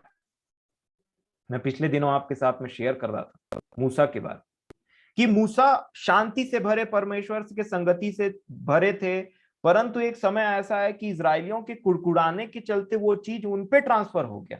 हमने देखा जो मिली जुली भीड़ थी उनका कुड़कुड़ाना इजरायलियों में आया और इजरायलियों का कुड़कुड़ाना मूसा में आ गया। तब मैंने देखा कि प्रभु जी, देखिए मेरे प्रियो, हम मसीही लोग जो है ना, उनके लिए क्राइटेरिया अलग है। हम नॉर्मल मनुष्यों के समान नहीं बोल सकते कि ये तो हमारा हक है, ये ऐसा है वो ऐसा है। हमको अन्याय सहने के लिए बुलाया है। और तब मैंने ये चीज को देखा तो मैं देखा कि वो जो कुड़कुड़ाहट है कहीं ना कहीं मेरे से भी, हाँ सही बात है, ऐसा होना चाहिए वैसा होना चाहिए, हमारा इसका पैसा भी तो नहीं मिला है। भले मैं आराम से बोलता था, शांत से बोलता था, परंतु एक तरीके का कुड़कुड़ाना ही था। इसीलिए कुछ दिन पहले 1% नहीं, 2% नहीं, 5 नहीं, 10 नहीं, 15 नहीं, 20% नहीं, 28% का इंक्रीमेंट मुझे मिला एक बार में, कुछ दिनों पहले। और उसके साथ में जो बाकी के जितने पैसे थे जिसके लिए मैं बड़ा कुड़कुड़ा रहा था, सब मिल गया। एक बहुत बड़ा अमाउंट मिल गया एक बार में। परंतु मैं थोड़ा देर के लिए खुश हुआ, परंतु उसके बाद से मैं उदासी से भर गया। इसीलिए मैंने कल गवाही नहीं दिया इंक्रीमेंट के बारे में। क्यों उदास था? मैंने बोला परमेश्वर पिताजी, आपने मुझे इतने अच्छे सिचुएशन में डाला था कि मैं अपने आप को प्रूव कर सकूं कि मैं आपके वचन के समान में जीता हूं या जीऊं करके, परंतु मैं फेल हो गया। और मैंने देखा कि जिसके लिए मैं कुड़कुड़ा रहा था या फिर जिसके लिए कुछ बातों को बोल रहा था कि मेरा न्याय नहीं चुकाया जा रहा है, जब वो चीज मिला ना मेरे प्रिय, मुझे वो पैसा मिल गया, मेरे पास मैं आ गया, उससे मेरे को ना 1% की भी खुशी नहीं हुई, शांति नहीं मिला मुझे। मैं ना शोक से भर गया। मैं बोला प्रभु, मैं ना परीक्षा में फेल हो गया,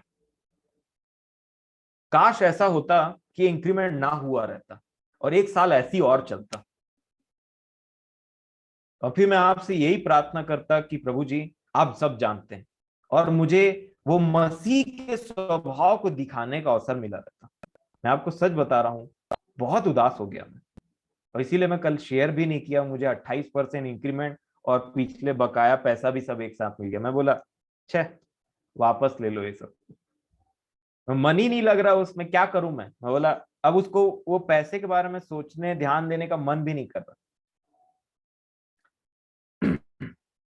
मैंने अपने जीवन में 28% का इंक्रीमेंट आज तक नहीं सुना था बाय द वे, कि ऐसा इंक्रीमेंट होता और बकाया पैसा सब एक बार में, परंतु प्रभु ने 28% का इंक्रीमेंट दिया। 5%, 10%, 15% रहता है, पर 28% जब दिया तो थोड़ा सा ऐसा लगा, अरे हमारी सैलरी इतनी हो गई। पर उतना ही टाइम ऐसा लगा मैं एक्चुअल में एग्जाम में फेल हो चुका हूं, तो किस बात की खुशी। परंतु मेरा हृदय तो टूट गया, परंतु हम जानते हैं कि एक जगह पड़े नहीं रहता, और परमेश्वर अपने लोगों को पड़े नहीं रहने देते, वो एक्सपीरियंस से सिखाते हैं। और मैंने इस बार ठान लिया कि ऐसा कोई सिचुएशन आएगा ना, तो कोशिश यही रहेगा कि प्राण चले जाए लेकिन कुड़कुड़ाहट ना निकले। वो बहुत ही झुंझला देने वाला एक्सपीरियंस था, परंतु फिर भी मैं अपने फेलियर का एक्सपीरियंस आपके साथ शेयर करना चाह रहा हूं, क्योंकि मैं समझता हूं ये चीज अगर और थोड़ा कंटिन्यू रहता तो जो बेनिफिट मिलता प्रभु की ओर से वो और ज्यादा रहता। मैं मॉनेटरी टर्म्स में बात नहीं कर रहा हूं मेरे प्रियो, कि पैसा ज्यादा मिलता है या 50% इंक्रीमेंट हो जाता है या ऐसा वैसा, वो बात तो कॉम्प्लीमेंट्री चीजें हैं। मैं बात कर रहा हूं कि जो उतना टाइम, मतलब जो अनुभव होता कि प्रभु मैंने इस पूरे विषय में कुड़कुड़ाया नहीं, मैंने अपना कॉज आपके हाथ में रखा, और ये जो इंक्रीमेंट हुआ है वो आपकी दया और प्रार्थना का उत्तर है, अच्छे मन से जो आपने दिया है। वो एक्सपीरियंस जो रहता ना, वो ऐसा नहीं रहता, वो अलग होता। परंतु फिर भी मैं परमेश्वर पिता का धन्यवाद देता हूं कि वो हमें इन बातों को सिखाते हैं, और इसीलिए लिखा है कि आज का दिन यहोवा ने बनाया, हम इसमें आनंदित हों कि हम इस दिन में पाए जाते हैं मेरे प्रियो, ताकि हम अपनी गलतियों को सुधार सकें। नेक्स्ट जो बातें हैं कि हम क्या करें। देखिए बहुत बार ऐसा होता है हमारे जीवन में कि हम जो डिजर्व करते हैं वैसा होता नहीं है, हमारे साथ जैसा व्यवहार होना चाहिए वैसा होता नहीं है, और हमको अंदर से फील आता है कि अच्छा करो तो अच्छा नहीं मिलता, भलाई के बदले भलाई नहीं मिलती। अंदर से फील होता है ये तो अन्याय है भाई, बिल्कुल अन्याय है, ये ऐसा नहीं होना चाहिए हमारे साथ में, ऐसा है वैसा है।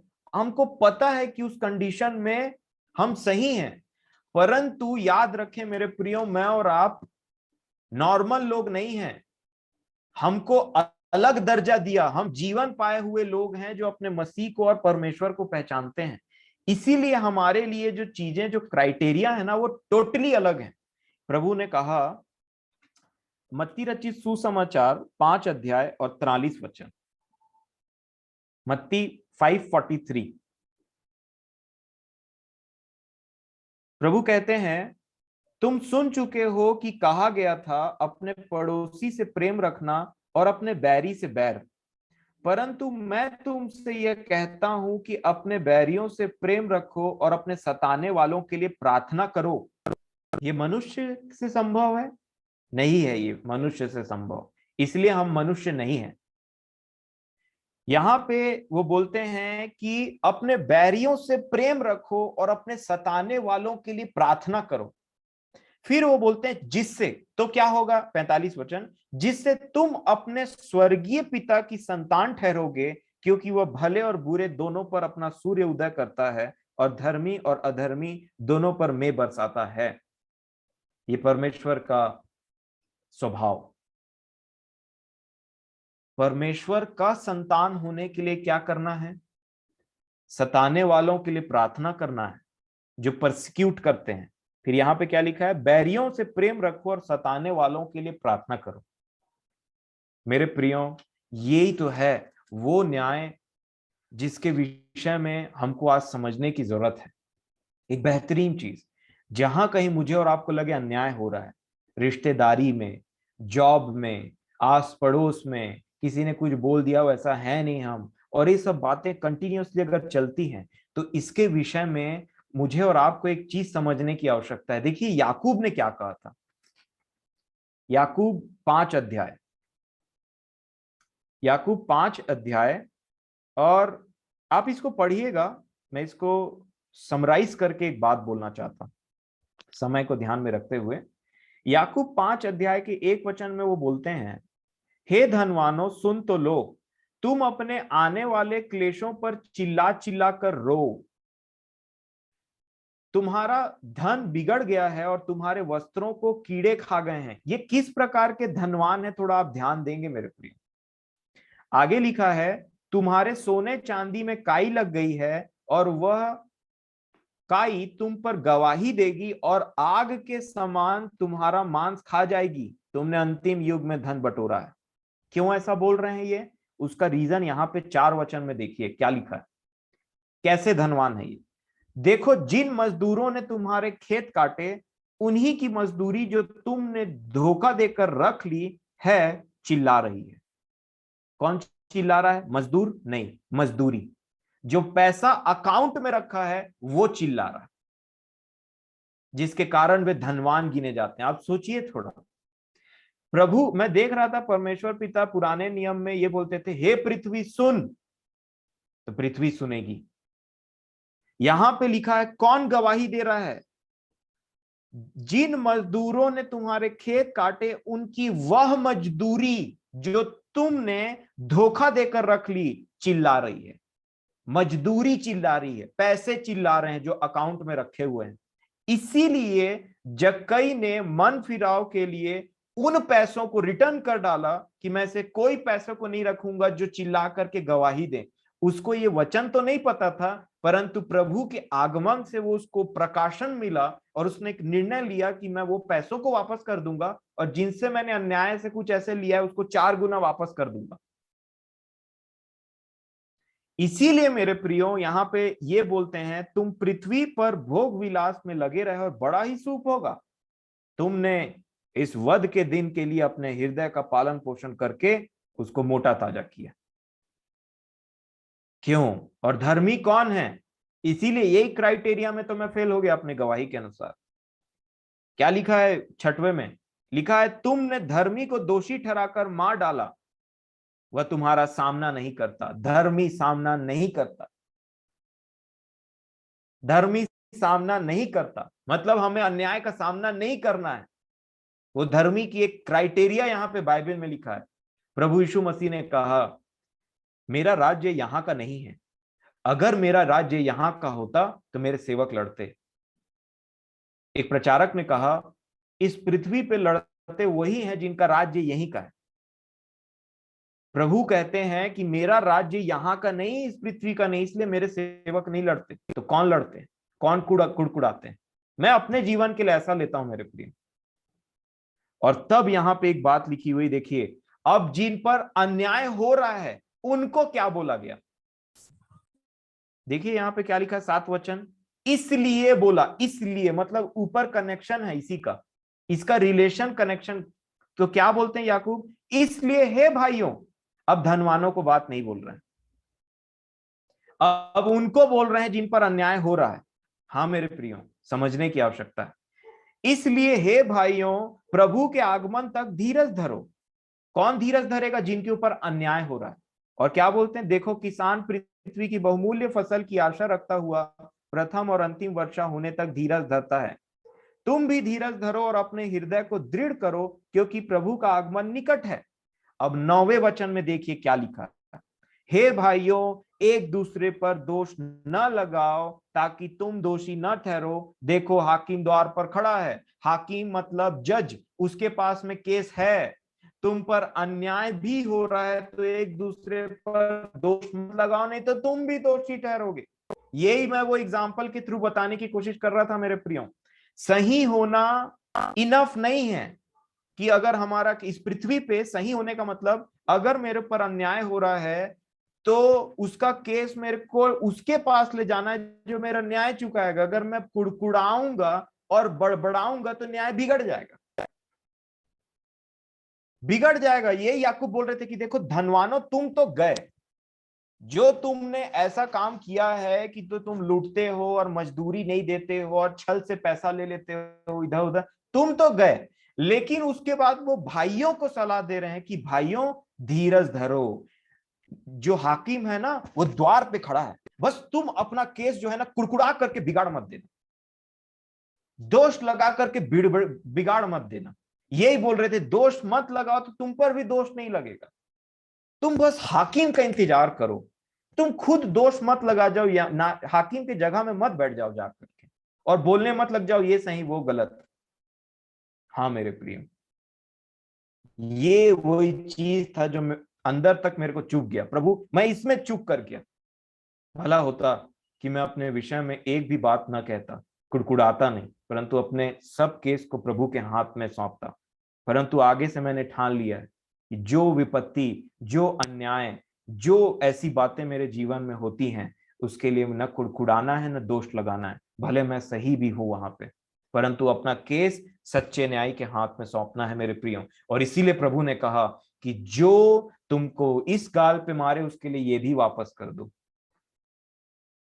और न्याय को समझने के लिए नीति वचन 25 के 21 में जो बात लिखी थी, अब आराम से, नीति वचन 25 के 21 में जो वचन लिखा था, वही वचन को कोट करते हुए रोमियो में पौलुस ने रोमियो 12 के जो हम पढ़ रहे थे 20 में बोला।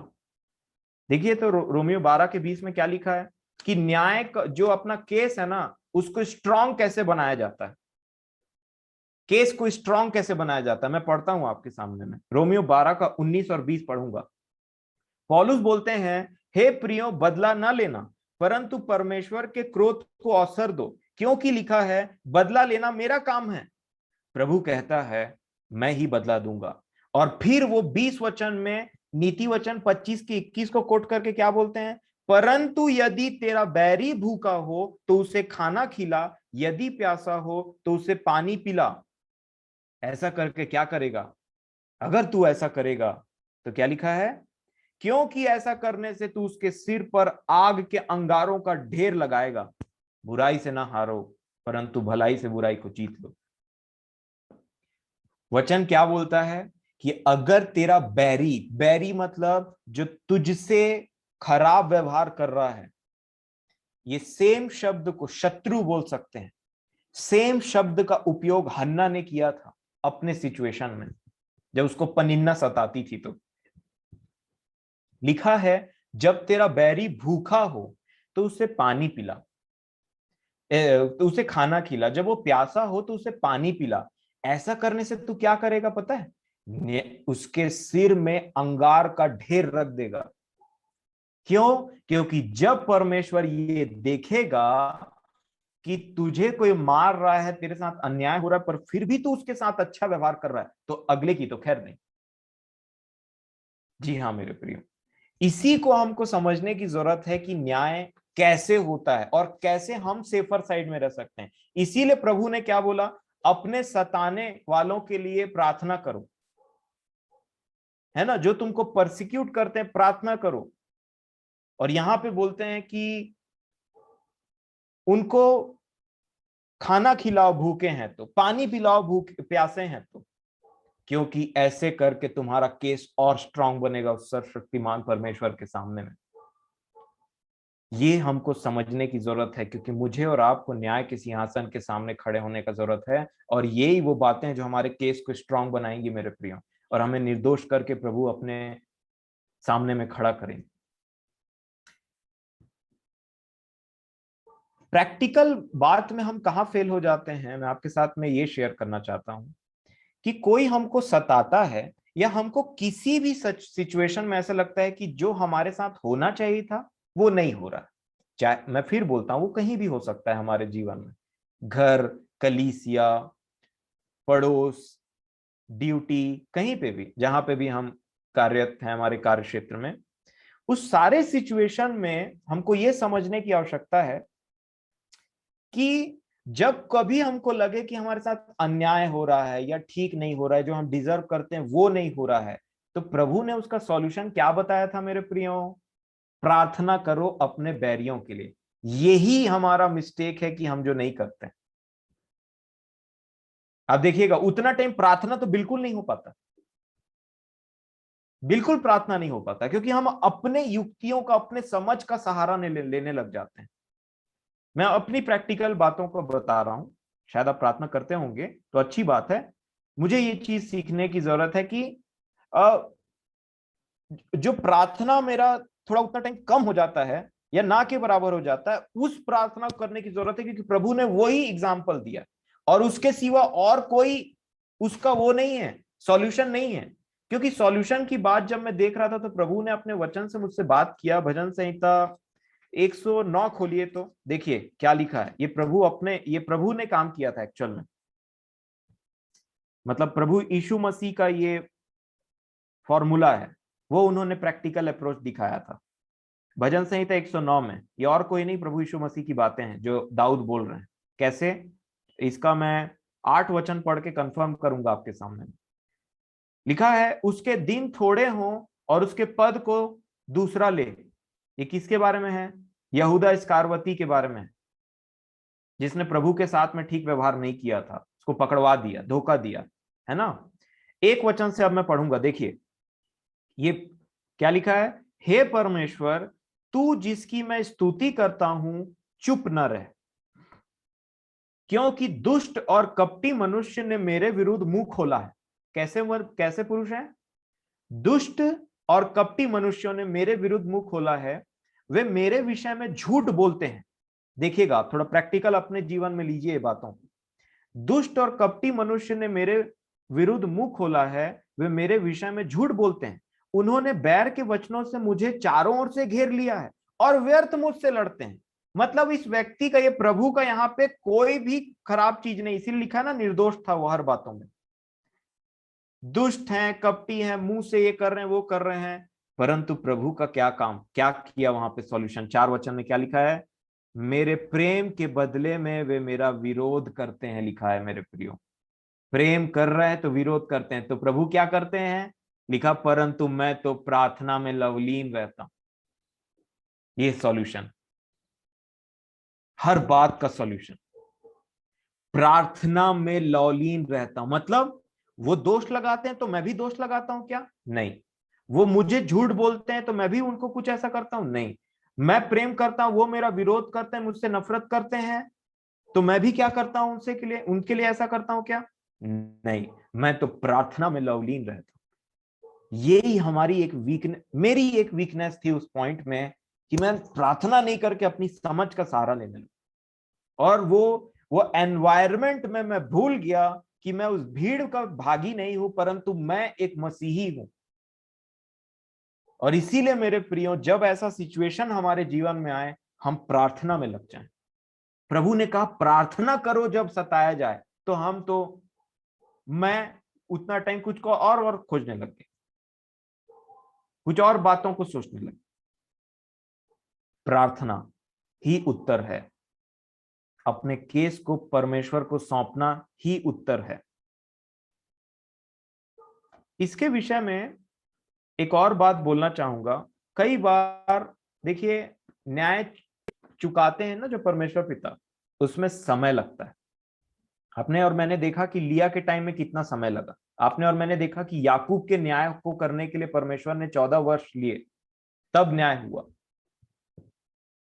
लिया के लिए समय लगा। और यही बात प्रभु मुझे और आपको बता रहे थे। प्रार्थना कैसे की जाए?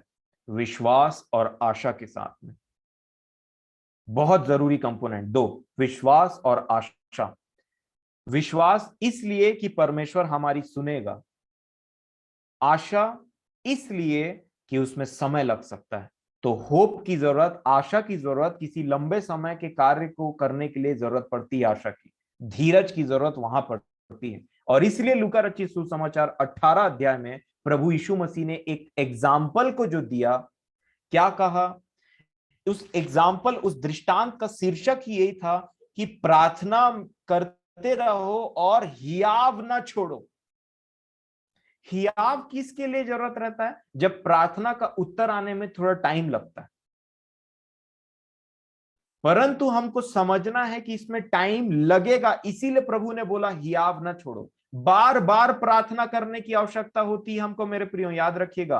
इसीलिए लूका रचित सुसमाचार 18 अध्याय के जो उस दृष्टांत में प्रभु ने उस स्त्री का एग्जाम्पल लेकर क्या बोला पता है, वो बार बार जाती थी, अब बोलती थी मेरा न्याय चुका, मेरा न्याय चुका। प्रभु ने ऐसा क्यों दर्शाया था प्रार्थना करने के विषय में? प्रभु बोल रहे थे कि न्याय के लिए तुम परमेश्वर की ओर देखना और प्रार्थना करना, उसमें समय लग सकता है लेकिन बार बार प्रार्थना करते रहना, हियाव मत छोड़ना, तुम्हारे प्रार्थना का उत्तर जरूर आएगा। एलिया ने एक बार प्रार्थना नहीं किया था वर्षा के लिए, एक बार प्रार्थना किया, बोला कुछ दिखाई दे रहा है? नहीं। दूसरी बार प्रार्थना की, दिखाई दे रहा है कुछ? नहीं। फिर बोलता है एक हाथ जैसा बादल आ रहा है। क्यों? क्योंकि उसकी प्रार्थना में मैं समझता हूं वो बादल थोड़ा और धक्का खाता होगा, फिर दूसरे बार और धक्का खाता होगा। हाँ मेरे प्रियो, समय लगता है, याद रखिएगा। बाट जोते रहना, हमने पिछले दिनों धीरज के विषय में देखा, बाट जोते रहना। एग्जाम्पल के तौर पे हन्ना के विषय में मैं आपसे एक बात बोलना मतलब हन्ना के विषय में हम देखेंगे। पहला शमूएल पहला अध्याय,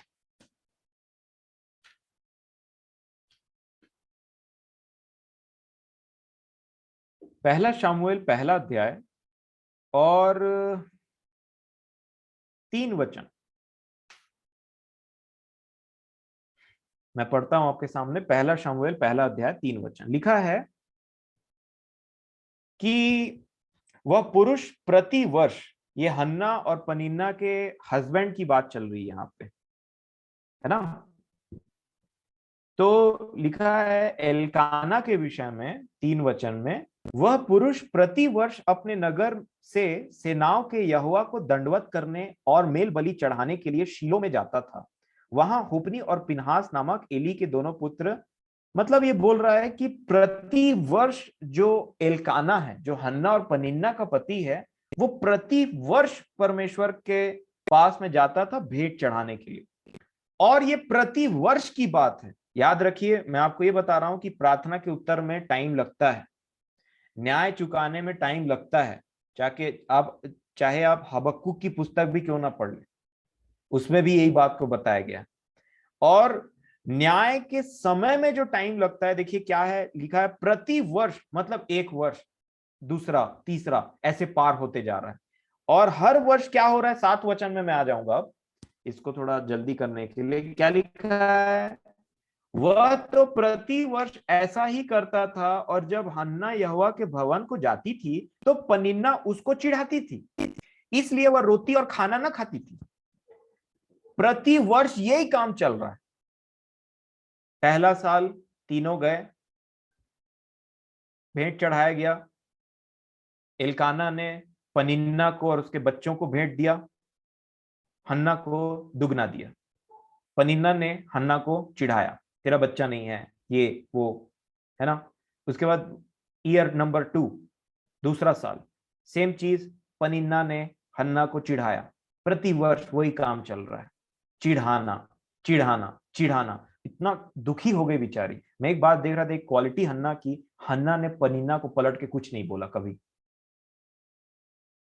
और यही बात प्रभु ने मुझे सिखाया कि हन्ना प्रभु से प्रार्थना की, पनिन्ना से नहीं लड़ी।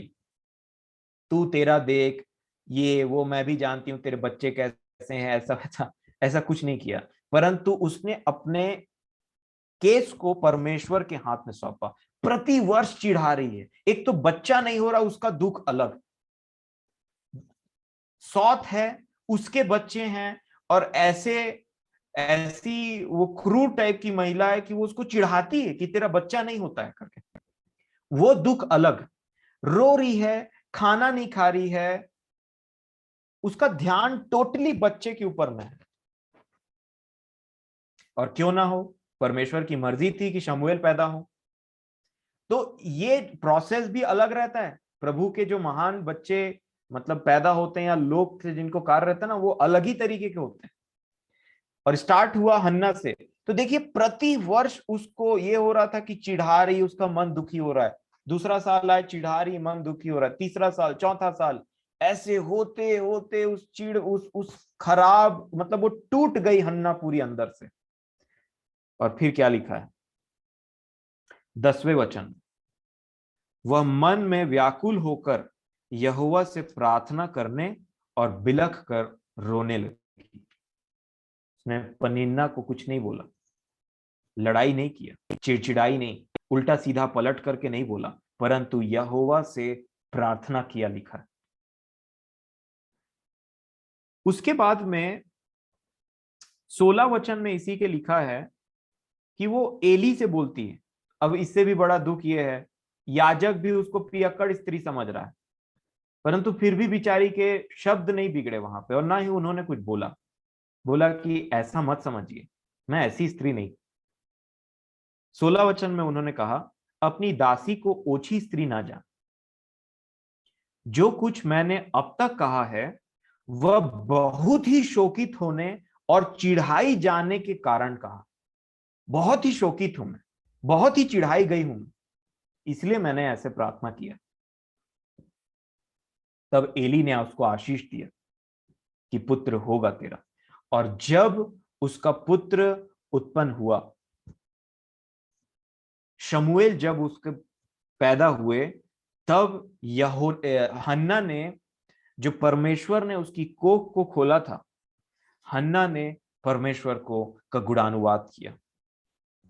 और उतना टाइम हन्ना ने उन प्रार्थना में लास्ट में एक शब्द बोला जिसको हन्ना को उसके बारे में पता था, और वो है पहला शमूएल 2 अध्याय 10वां वचन। एक लाइन बोला उन्होंने, लिखा है पहला शमूएल 2:10 में, जो यहोवा से झगड़ते हैं वे चकनाचूर होंगे, वह उनके विरुद्ध आकाश में गरजेगा, यहोवा पृथ्वी की छोर तक न्याय करेगा। हन्ना को परमेश्वर के न्याय के बारे में पता था, और इसीलिए हन्ना ने कुड़कुड़ाना, बुड़बुड़ाना, झगड़ा करना किसी का सहारा नहीं लिया। वही टूटे हुए मन से, वही रोते हुए, वही दुख के साथ में अपने प्रार्थना को परमेश्वर के हाथ में सौंप दिया, और परमेश्वर ने वो कर दिखाया जो मनुष्यों से संभव नहीं था। उसे एक बच्चा दिया, एक बालक दिया, और वो बालक ऐसा था कि परमेश्वर के कार्य में उसका बहुत बड़ा हाथ था। दाऊद का अभिषेक करने वाला शमूएल, जिससे परमेश्वर बहुत प्रीति रखते थे और बहुत क्लोज रहता था अपने परमेश्वर से। पनिन्ना के इतने पुत्र थे, इतने बच्चे थे, उनमें से कोई भी परमेश्वर के समीपी में नहीं था, परंतु एक पुत्र हुआ हन्ना का, और वो परमेश्वर का याजक बना। समझ लीजिए क्लोजनेस, कि परमेश्वर उससे बातें करता था। अब बताइए, हन्ना की आशीष बढ़ी कि पनिन्ना की आशीष बढ़ी? प्रति वर्ष लेट हो रहा है मेरे प्रियो, उत्तर नहीं आ रहा है, पर बच्चे पैदा भी होते हैं तो शमूएल जैसे, बच्चे पैदा भी होते हैं तो यूहन्ना बपतिस्मा दाता जैसे। हाँ मेरे प्रियो, ये परमेश्वर ना, भले बोलते हैं, देखिए संसार के लोग भी एक लाइन को बोलते हैं परमेश्वर के घर में देर है, अंधेर नहीं। और इसीलिए मुझे और आपको समझना है कि किस प्रकार ये वही समय चल रहा है जो हम ये देरी को, ये जो देख रहे हैं ना, ये हमारा कॉज बढ़ते जा रहा है प्रति वर्ष अगर हम उसको सहते हैं तो। इन सारे अन्याय को, दुखों को, नाम धराई को सहते सहते सहते सहते जिस दिन मैं और आप इस शरीर को त्यागेंगे ना, तब हमें डर नहीं लगेगा प्रभु के न्याय सिंहासन के सामने खड़े रहने के लिए, क्योंकि हमारा केस स्ट्रांग रहेगा। और यही प्रभु आज के विषय से हमको बताना चाहते हैं, यही समझाना चाहते हैं कि न्याय में अपने केस को स्ट्रांग कैसे बनाया जाए। बदला मत लो, न्याय मत करो, कुड़कुड़ाओ भी मत, अगर सही हो तो तुम्हारा केस स्ट्रांग बनते चले जा रहा। असली में मैं देख रहा हूं कि हमें और आपको कुछ बोलने की जरूरत ही नहीं। क्यों? क्योंकि परमेश्वर की आंखें चारों ओर पृथ्वी में हर जगह लगी हुई और हर चीज को देख रही है, वहां याकूब बोलते हैं कि वो जो तुमने रखा हुआ है ना, वो क्या बोल रहे थे वो जो तुमने जो मजदूरी रख ली है ना, मजदूरी रख ली, वो चिल्ला रही है। परमेश्वर पिता बोलते हैं कैन को, तेरे भाई का लहू चिल्ला रहा है। तो शब्द ये जबान की जरूरत कहां पड़ी? आप बताइए, मानुषिक जवान की जरूरत ही नहीं है चिल्लाने के लिए, क्योंकि परमेश्वर का सिस्टम ऐसा है कि लहू बोलता है। परमेश्वर का सिस्टम ऐसा है कि जो भी अन्याय से चीजें होती है, वो जो पैसे भी रखे हुए हैं वो चिल्ला रहे हैं, हम अन्याय के हैं, हम अन्याय के हैं, हम दुष्टता से कमाए हुए पैसे हैं। मेरे प्रियो, इसीलिए मैं समझता हूं कि हमको अपनी बुद्धि लगाने की जरूरत नहीं है। बदला लेने के लिए हमारा परमेश्वर है, न्याय चुकाने के लिए हमारा परमेश्वर है। और तब मुझे एक अद्भुत वचन आया मेरे दिमाग में कि हम परमेश्वर के आंख की पुतली के समान हैं, और पुतली को कोई बार बार रगड़े या उसमें पत्थर मारे या कुछ ऐसा करे तो दर्द परमेश्वर को पहले होता है। और इसीलिए मेरे प्रियो, अपना केस हम परमेश्वर के हाथ में सौंपे। एक और वचन पढ़ना चाहूंगा। विलाप गीत में यिर्मयाह ने भी यही काम किया था। विलाप गीत 3 अध्याय 58 और 59 में क्या लिखा है, मैं पढ़ता हूं। विलाप गीत 53 का 58 59 में लिखा है, हे यहोवा, तूने मेरा मुकदमा लड़कर मेरा प्राण बचा लिया है। हे यहोवा, जो अन्याय मुझ पर हुआ है उसे तूने देखा है, तू मेरा न्याय चुकाएगा।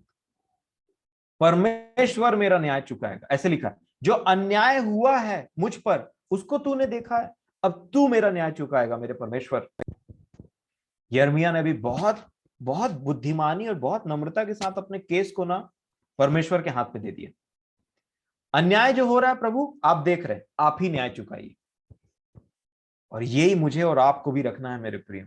तब हम न्याय के सिंहासन के सामने में खड़े होंगे, और ये हमको मदद करेगा। ये सिर्फ एक कंपोनेंट नहीं है, बहुत सारी बातें हैं, ये हमको मदद करेगा। और जब अन्याय हो तो बस एक थोड़ा सा और मेरे साथ में बियर कर लीजिए, थोड़ा सा मैं और एक अध्याय में आपको बताना चाहूंगा, आप उसको पढ़िएगा। मैं कुछ वचन उससे पढ़ूंगा, भजन संहिता 37, भजन संहिता 37, इसको मैं पढ़ूंगा। और ये चूंकि ये आखिरी है पक्का, तो आपसे निवेदन करूंगा कि आप सभी इन वचनों को खोल करके मेरे साथ में देखते जाएं कि क्या लिखा हुआ है। भजन संहिता 37 अध्याय। कहा ये जो मैं फेल हुआ ना, तो मैं चेक कर रहा था कि प्रभु क्यों, तो प्रार्थना नहीं, प्रार्थना में कमी, और दूसरा ये भजन संहिता 37 ने मुझे बहुत संभाला और बहुत बल दिया। क्या लिखा है? पहला, कुकर्मियों के कारण मत कुढ़, कुटिल काम करने वालों के विषय डाह न कर। तुझे पता चल गया वो कुकर्मी है, मत कुढ़। कुटिल काम करने के विषय में डाह मत कर, जेलसी मत कर। दूसरा वचन, क्योंकि वे घास के समान झट कट जाएंगे और हरी घास के समान मुरझा जाएंगे। एक समय आएगा, बहुत जल्दी, उनका जीवन बहुत थोड़ा है, वो कट जाएंगे, छट जाएंगे और वो गायब हो जाएंगे। लिखा है, यहोवा पर भरोसा रख, यहोवा पर भरोसा रख और भला कर। कैसा कर? भला कर, भलाई मत छोड़। देश में बसा रहे और सच्चाई में मन लगाए रहे। तेरा मन हटने ना पाए कि अन्याय इतना बढ़ जा रहा है, ऐसा हो रहा है, वैसा हो रहा है, क्योंकि प्रभु ने कहा कि अंतिम दिनों में बहुतों का प्रेम ठंडा हो जाएगा। क्यों? क्योंकि अन्याय बढ़ जाएगा। फिर क्या लिखा है? यहोवा को अपने सुख का मूल जान और वह तेरे मनोरथों को पूरा करेगा। अपने मार्ग की चिंता यहोवा पर छोड़ और उस पर भरोसा रख, वही पूरा करेगा। वह तेरा धर्म ज्योति के समान और तेरा न्याय दोपहर के उजाले के समान प्रकट करेगा। वो समय आएगा। 7 वचन में लिखा है, यहोवा के सामने चुपचाप रह और धीरज से उसकी प्रतीक्षा कर, क्योंकि लिखा है कई जगह कि जो यहोवा की बाट जोते हैं वो कभी लज्जित नहीं होते। आगे लिखा है, उस मनुष्य के कारण ना कूड़ जिसके काम सफल होते हैं और वह बुरी युक्तियों को निकालता है। आपको पता है एक ऐसा मनुष्य है जो बुरी युक्ति निकालता है, उसके प्लान्स ठीक नहीं, उसका अंदर भी मतलब उसका हृदय भी ठीक नहीं, सब चीज ठीक है, परंतु लिखा है उसके कारण मत कुढ़, उसको उसकी दशा में छोड़ दे। उसके कार्य भी सफल होते हैं, पृथ्वी में उसके कार्य भी सफल होते हैं, लेकिन न न्याय कर न कुढ़। तू भलाई में लगा रहे और परमेश्वर की बाट जोता रहे। फिर आगे लिखा, क्रोध से परे रहे। ये सब चीज के चलते क्रोध उत्पन्न होता है, हाँ, कि कब तक न्याय नहीं होगा, ये वो ऐसे करके लिखा है, क्रोध से परे रहे और जलाहट को छोड़ दे।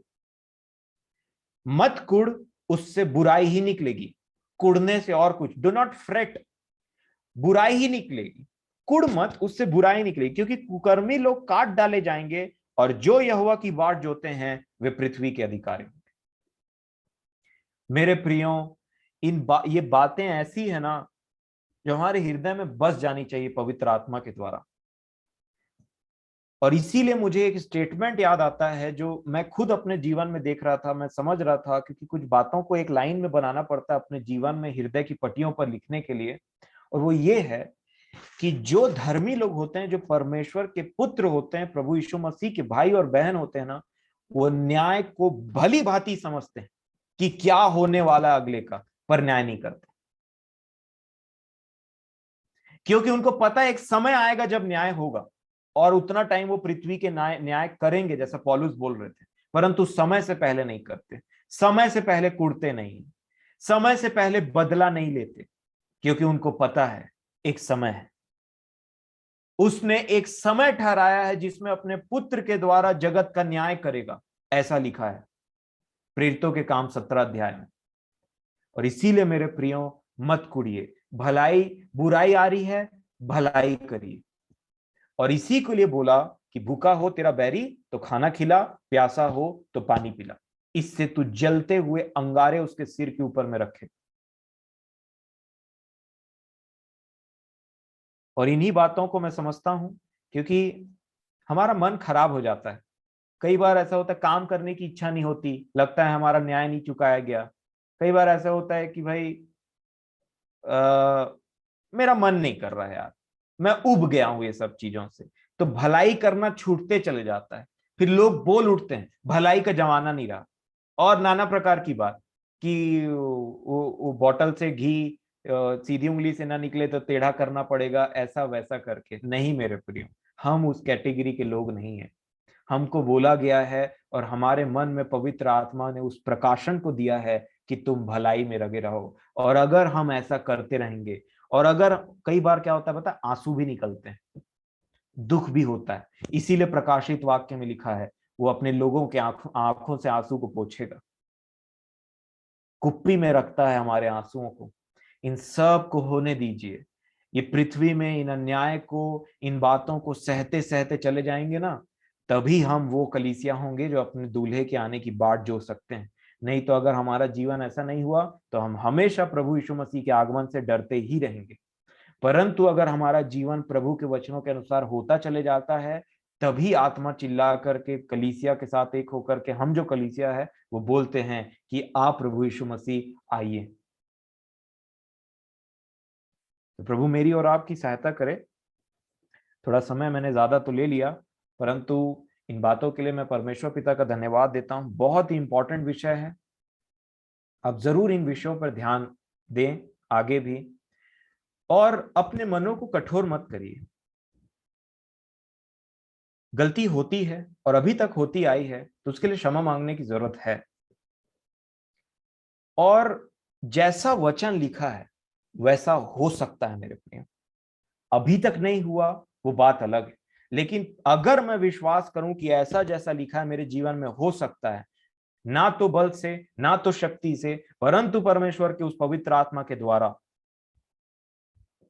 ये हो जाएगा।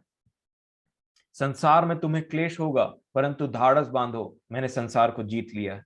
वो जीते हुए प्रभु के आत्मा को दिया गया है जो हार नहीं मानता।